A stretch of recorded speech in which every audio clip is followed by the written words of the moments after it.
So here we are again, my friends. This is Bill Sefakar. I'm here with my excellent man of many means. He's right now in charge of the production and the control room. That's James Worley. And actually, my other co-host, John Casimiro, had another engagement. So I'm flying solo here. Sort of, I feel like I'm half dressed without him. But we're going to do it. We're going to do it. Right, James?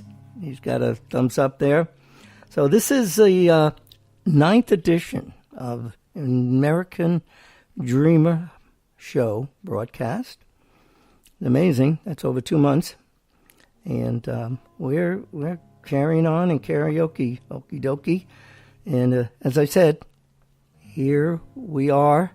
And I know everybody's busy, been out there buying gifts and planning your holiday activities. And it's been a busy week for me. The main item on the agenda was preparing for America's Got Talent. Yes, I think I overstepped my bounds, but we'll find out. It was quite an event and quite an experience, and I recommend that everybody have any kind of special performing gifts or just like to get out there in front of a crowd. Just try it, and you'll like it, even after you get past the the adrenaline rush and stuff. It's a nice way to try to do something, be out there. And I had the good fortune of having my handler, Dan Rooney. He's also my social media guru.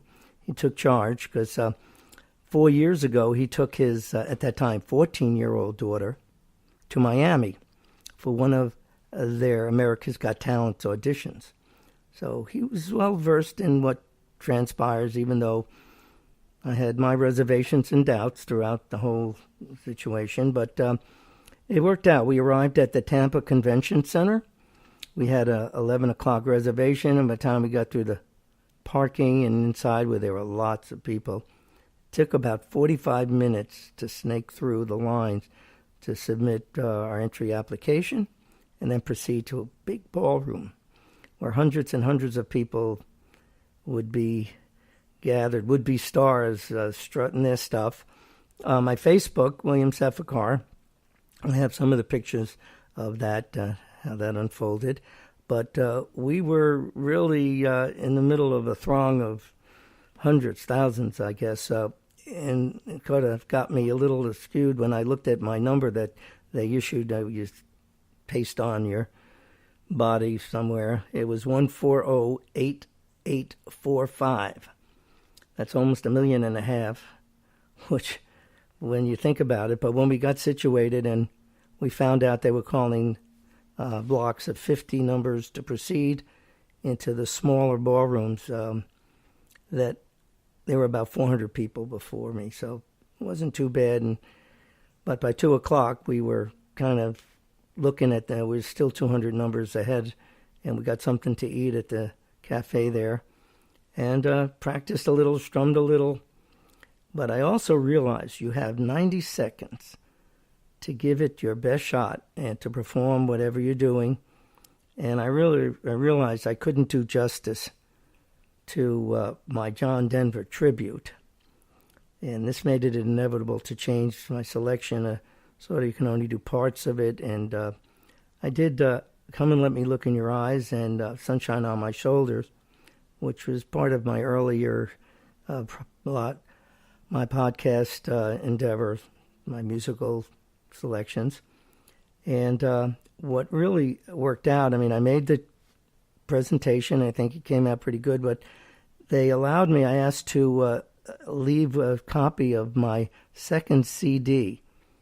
I had previously recorded 2 CDs in the studio, and this one was entitled Let Your Heart Sing of Loving and Living Life Every Day, which just also happened to include 3 John Denver selections on that CD that was recorded in February 2014. naturally, I also had a copy of The American Dreamer, Look into the Life of My Father, Joe Baby, with me, and I proceeded to write a short note of appreciation and submitted it to the producer who was evaluating the auditions for our group. And so we'll see. We'll see what happens, my folks, friends, and we'll find out in January. They said the end of January, early February, if we go on to the next plateau. So in keeping with John Denver tribute, I have a selection here, and I'm going to play the whole thing, not 45 seconds or whatever portion of it. And I'm going to take a sip of my magic potion, which is that honey and green tea.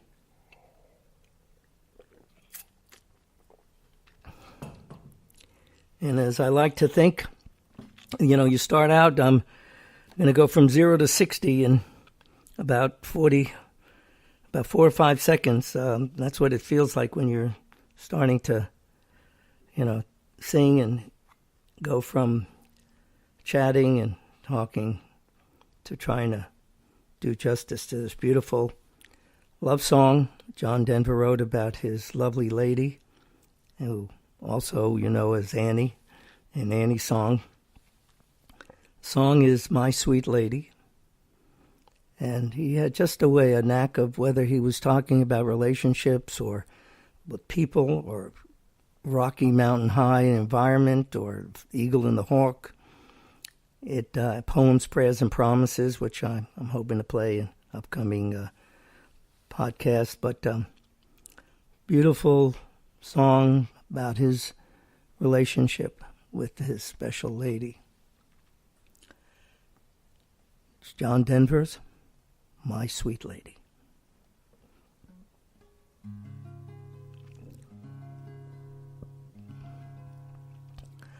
Lady, are you crying?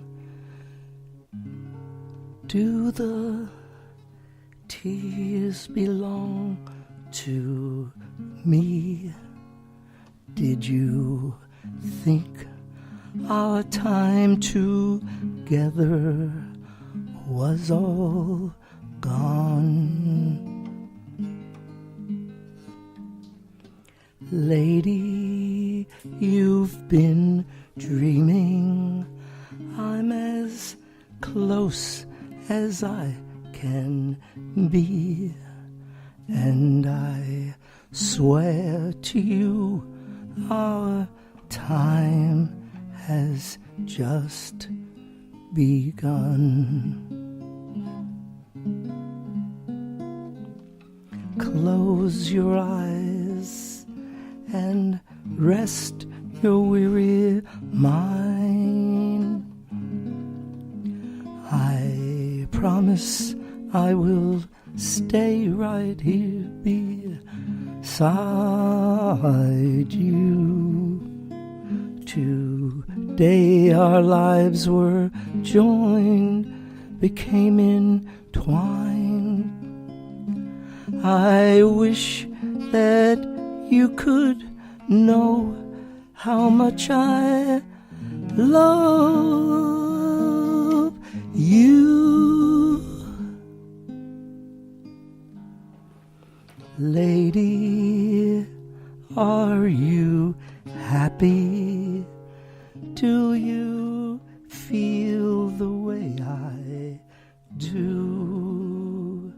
Are there meanings that you never seen before?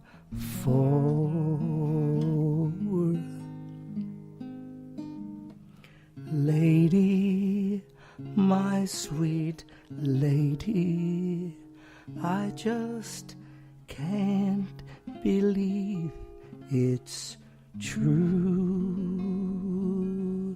and it's like I never ever loved before.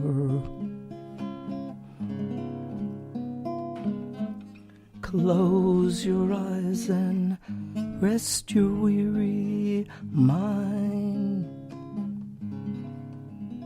I promise I will stay right here beside you. Today our lives were joined, became entwined. I wish that you could know how much I love you.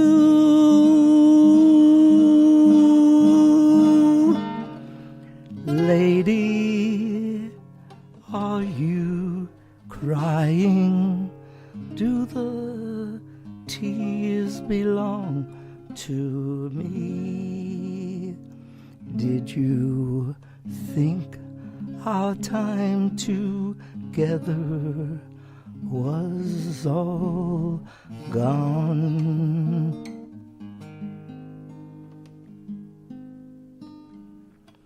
Lady, my sweet lady, I'm as close as I can be, and I swear to you our time has just begun.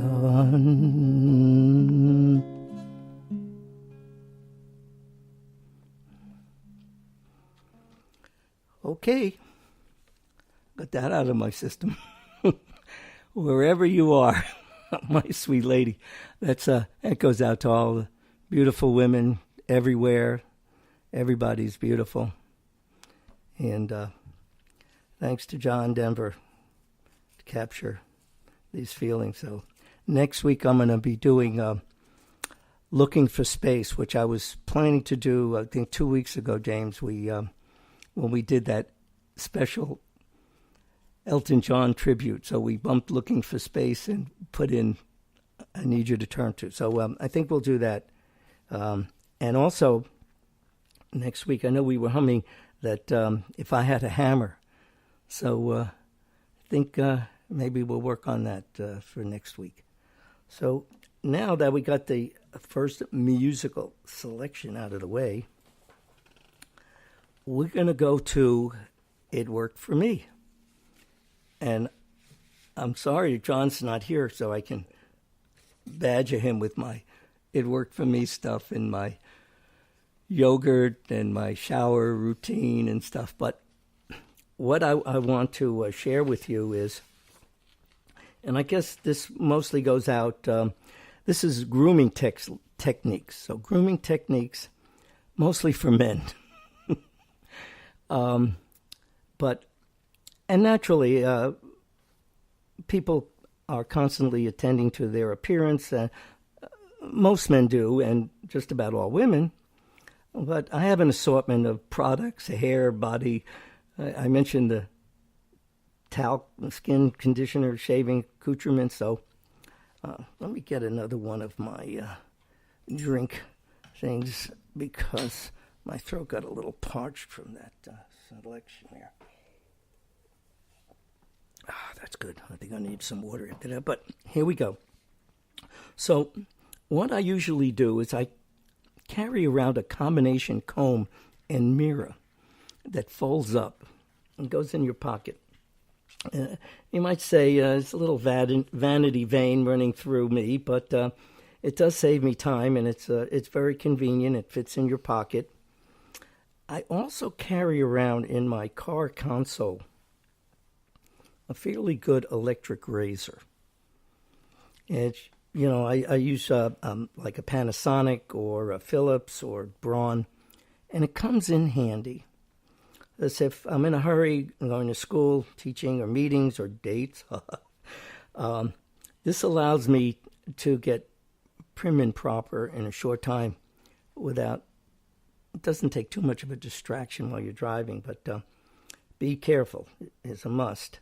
Being careful. And then also my car console should be well equipped with a small bottle of mouthwash, a container of tissues, napkins, dental floss, yeah.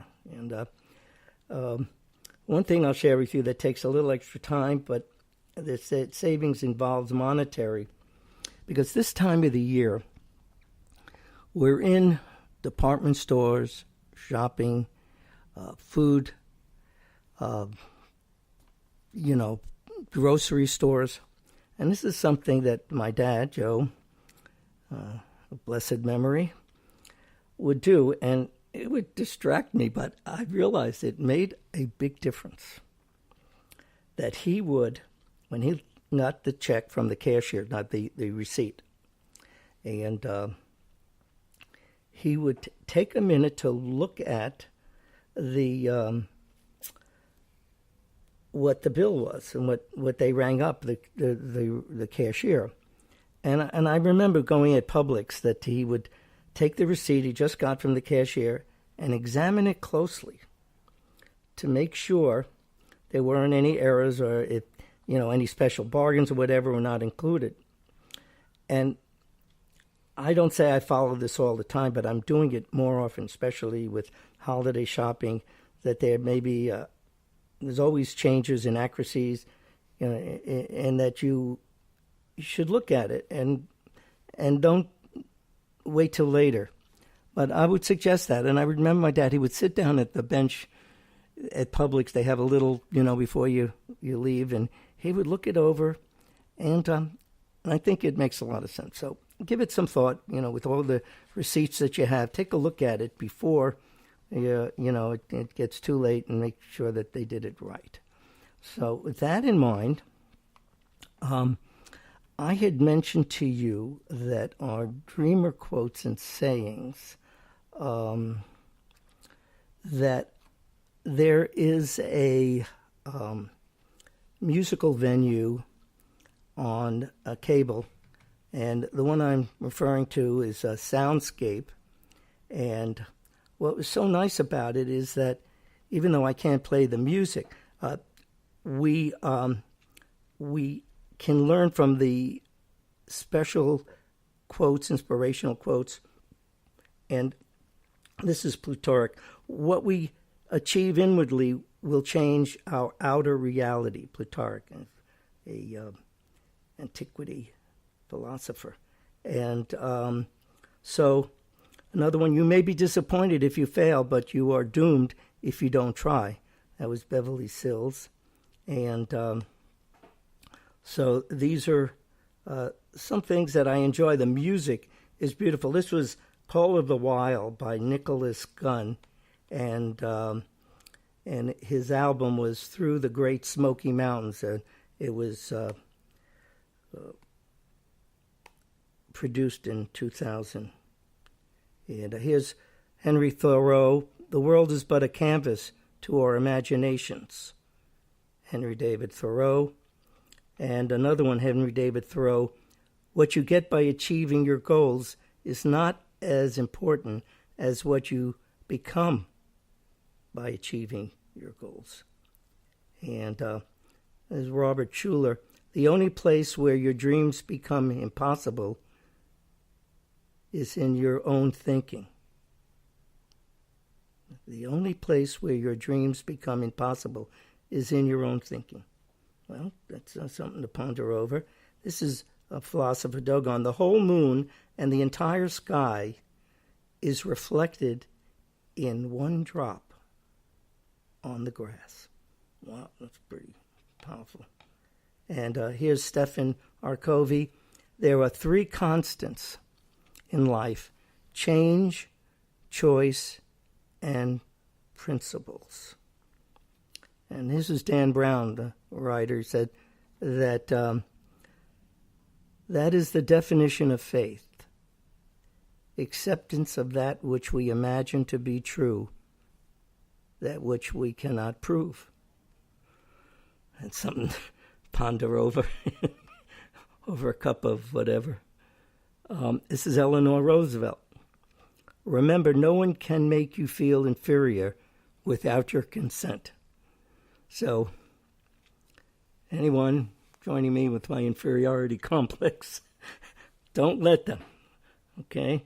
And a couple more. Here's Dale Carnegie, and we know what he was able to achieve by getting everybody to believe what he said. So he said, happiness doesn't depend on any external conditions, semicolon. It is governed by our mental attitude. Okay? Well, everybody, you have a positive mental attitude, and we'll go from there. And so I want to take a minute, because we have some time, and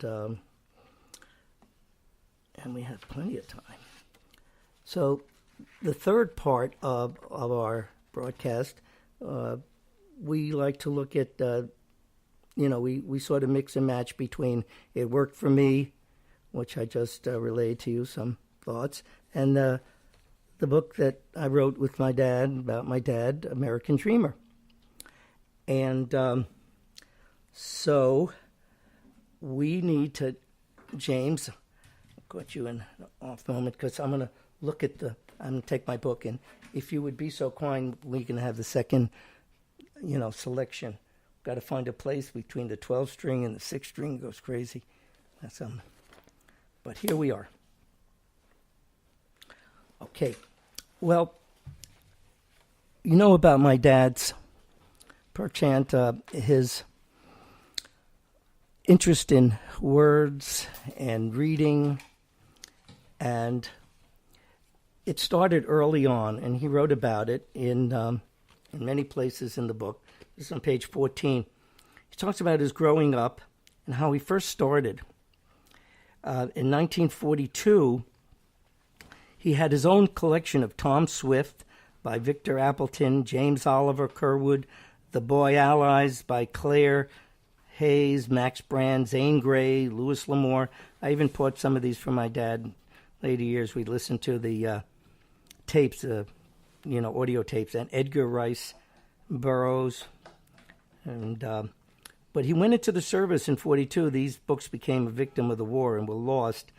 But his interest in reading developed by, of all things, the mailman on his street when he was growing up in Brooklyn, Canarsie. He would give dime novels that would become the forerunners of the paperbacks of World War II, and he would present them to the fellows on his route. Isn't that special? That was really neat. These dime novels like Frank Merriwell and Nick Carter, Horatio Alger, if you were part of that generation, you would know, it provided him with a strong, basic vocabulary. And he wrote, there were 20 new words on each page. With the daily news my father would bring home, we enriched our knowledge of words. New Yorkese and all the colorful jargon. It was a 30-minute ride on the Jamaican Express line and took you directly to Wall Street, Manhattan. The winters in New York were icy, and I would spice it up referring to the old standby, George M. Cohen's famous 45 minutes from Broadway, even though he was referring to the upscale area of New Rochelle. And it was cold, and we know December's temperatures, as he's referring to, it was freezing and so forth. So he wrote about his life growing up in that time, and it was a very colorful time with his family and getting jobs and everything. And he kept, throughout his whole life, managed to find words that he would keep with him. And he wrote about it. And there was one story that I remember after the war. He was working with the VA, and on page 79, he says, he fell in love in 1946 with the word latitudinarian. He said he hadn't developed any particular political philosophy, but I initially drifted towards liberalism. Being a liberalist entitled me to accept such principles as everyone deserves a chance, anyone can believe what he wants, and everyone should work with his fellow man. And this word came up at lunch one day while working as a clerk in the New York branch of the Veterans Administration. And he had ordered a ravioli and was served a plate of lasagna. And he said, "Oh, but this..." So his friend, he said, "Joe," he said, as he began, "I ordered lasagna and served a plate of lasagna, even though he ordered the ravioli." And he began eating it, and his friend said, "Joe, didn't you order ravioli?" I said, "Yes, but this lasagna is great." So he couldn't understand how I would accept anything that I didn't order. And I looked up the word, as was wont and discovered that what I was a liberal. He said, "I read the definition of latitudinarian. It meant a liberal view of religious thinking, which is not really what I had in mind with any religious overtones. It was more along the lines of social and political change in order to achieve progress, and maybe standing for protection of political and civil liberties, but probably open to new behavior or options. Don't know if I was willing to discard traditional values, but possibly more along the lines of broadening a person's general knowledge and experience rather than with technical or professional training. It seemed to me that it came into conflict with the fact that I liked to take advantage of training and program improvement to keep up with the technical jargon of the day." And that was 1946. Well, it's just a sampling, and I have more of that everywhere in the book about my dad's interest in spreading out the knowledge and sharing, and whether it was a library or performing arts center. It's all there in American Dreamer. Okay, well, we have another musical selection, and while we're talking about this, my dad's approach,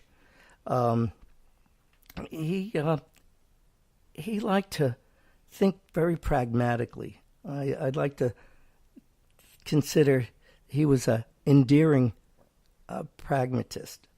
And whereas the song that I sang in one of the earlier broadcasts, my mother's favorite song, one of her favorite songs, Annie's song, not John Denver, my dad had a very keen interest in this song because it seemed to capture what he was getting into when he got married.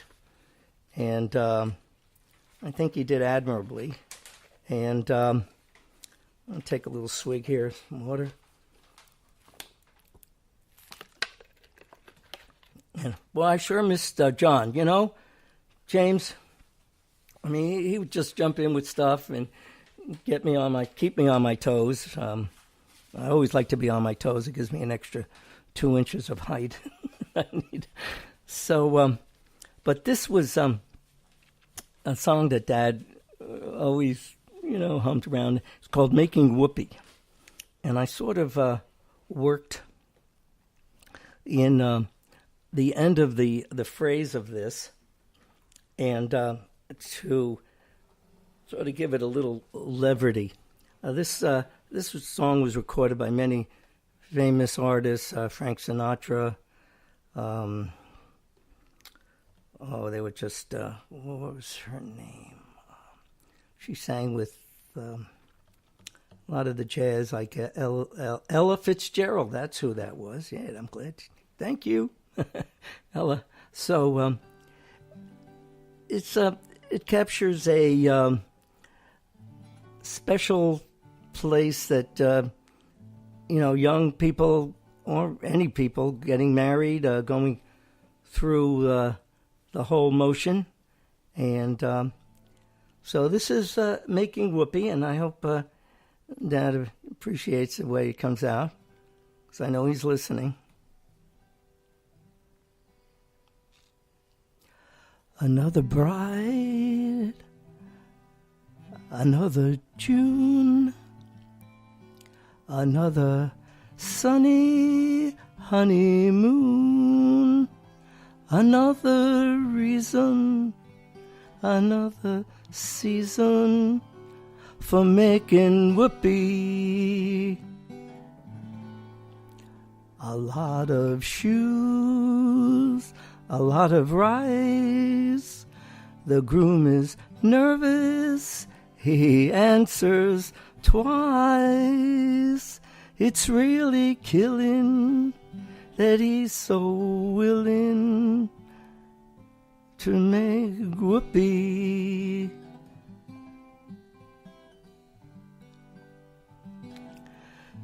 Picture a little love nest down where the roses cling. Picture that same sweet love nest. Think what a year can bring. He's washing dishes and baby clothes. He's so ambitious, he even sews.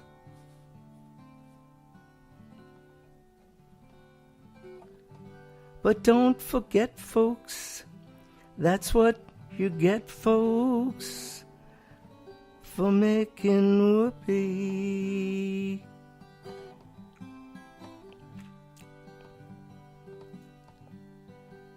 Another bride, another June, another sunny honeymoon, another reason, another season for making whoopee.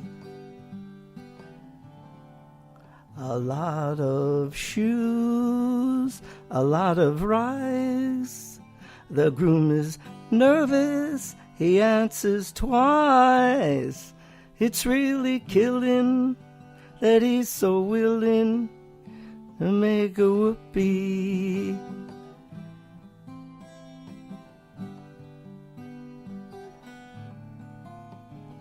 Picture a little love nest down where the roses cling.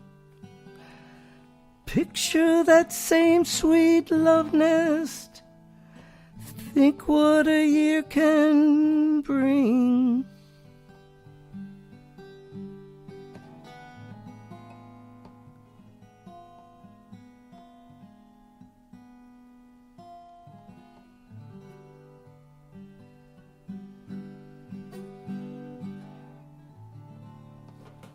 He's washing dishes and baby clothes. He's so ambitious, he even sews. But don't forget, folks, I'm what they got, folks, for making whoopee. But don't forget, folks, this is what they got, folks, for making whoopee.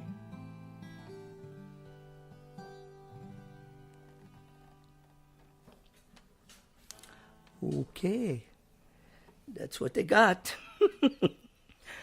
And, we got a bunch of stuff that's in the works. I really enjoy the opportunity to work with these special people.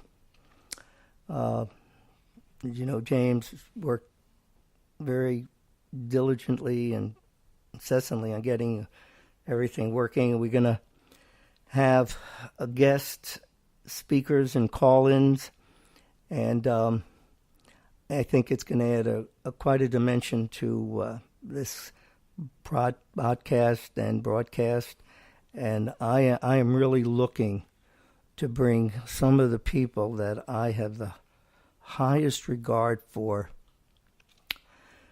that have made a difference in my life and the lives of the people. God, they reach out, whether it's medical field, health, entertainment, and I think you'll be very pleased and anxious to hear about what they have done making a difference in their life and their whole life that they've dedicated to the wonderful things, the experts and good people. So these are things that we're going to work on. Now we have a show scheduled for next Thursday, the 20th. John said he'll be back. He better, because I'll track him down. So, but maybe we'll give our audience a break. Maybe after, for the holiday, maybe we'll just come back after the first of the year. That old expression, leave him wanting for more. So we'll see how this breaks out. We have my Joe's Lifelong Legacy that I do probably 2 blog posts a month, and we got the second part of our December newsletter that's going to be going out. I'm working on that this weekend, and there's just the holiday spirit. Everybody I guess walks around, it seems like they brighten up the spirit, sort of glowing a little. Everybody says the nice words and dealing with their fellow men and women. And, I just want to add to it. I was thinking that if a sense of humor is very important in getting through the rough spots. And I don't want to draw too much. I mean, we talked about Joe Baby, but he tried, and God knows I tried just as hard. Get a smile, bring a smile to people's face and do something nice. But he wanted to imbue things of levity and smiles and so forth. And sometimes he tried too hard. And on page 131, it talks about, it says, my sense of humor, although I thought was impeccable, left a little to be desired. I found this early on when trying to be funny and affable, wanting to impress Thelma, that was his wife, my mother, in our early years.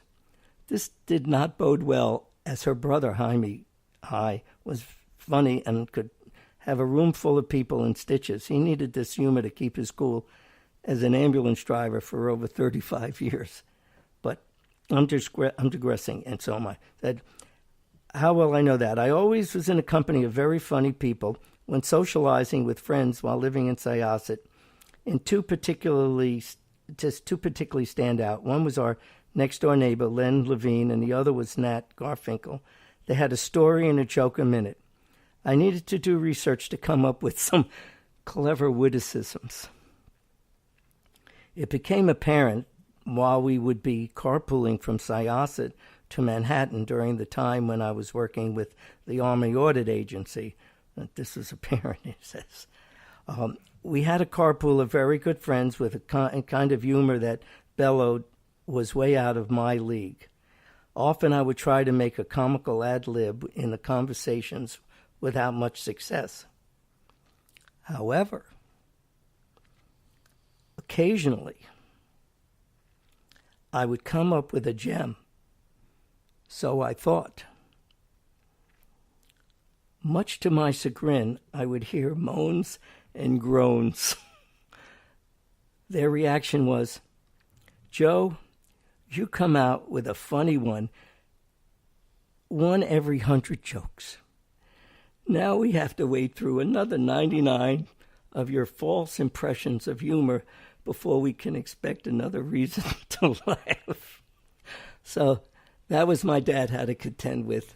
And I kind of figure I got a little bit of that in my DNA, but I like to be prepared. I always, try to think of something humorous and funny. I remember my dad when we were living in Maryland, in an apartment complex. I was going to college at the University of Maryland. So I'd come over. We had my dad would get a hold of the Sunday paper, and in that time they had the parade section, and they would have a lot of humorous anecdotes and things, jokes and stuff. Well, my dad would grab that section of the paper, and he'd go into the bathroom, and he'd memorize all the jokes, the funny things. And then he tried it out on us, and you could hear my sister and me and my mom, we were just, moaning and, oh, God. And it got better because we had this thing with our family. We'd have family gatherings, and we'd all sit around the table, the dining room table, and converse and stuff. And I remember it was a Thanksgiving, like around this time of the year, and we had a bench that when, we had all the people gathering, not everybody had a chair, so my sister and brother-in-law, Lee, my sister Bonnie, and she's going to be on the show too, but I'll have to have that 7 seconds where you can cut off if they say something that you don't like, because she's got a lot of ammunition against me.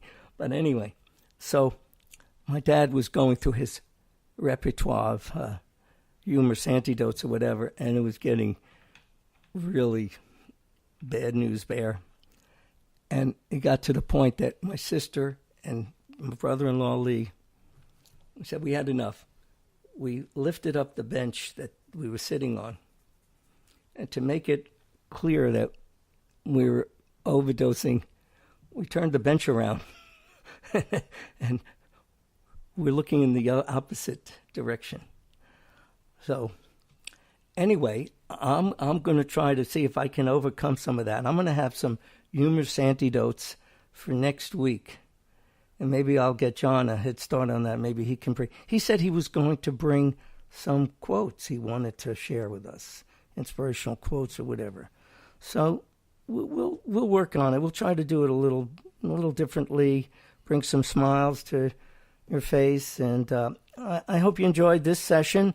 As I said, it's been a week and a half, and everybody, I know you're going through getting family together and all the good things that come with this holiday season.